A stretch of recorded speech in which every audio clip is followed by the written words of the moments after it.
Cardiovascular disease is the #1 cause of death globally, and myocardial infarction leads the ranking. After a heart attack, the heart tissue is damaged. What if science could find a solution to regenerate those tissues? CARDIOPATCH project aims to provide solutions to improve patients' quality of life by developing 3 biotechnical products.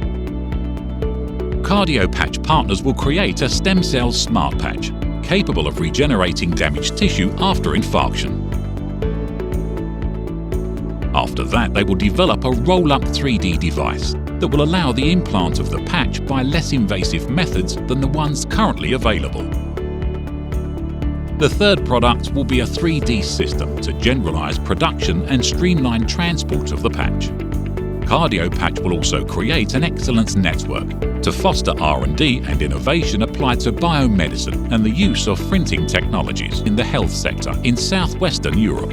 To achieve this goal, the project will promote cooperation through the identification of financing opportunities in the areas of health and 3D printing, and will activate a Synergies Open Lab, a virtual co-working space, to boost the collaboration of agents involved in cardiac regenerative medicine and printing technologies. CARDIOPATCH is funded by the EU Interreg Studio programme via the European Regional Development Fund (ERDF) with €1,064,250. Clínica Universidad de Navarra in Spain coordinates the project that involves 9 centres from Spain, France and Portugal with expertise in cardiology, cell therapy, nanotechnology, 3D printing, bioengineering and technology transfer.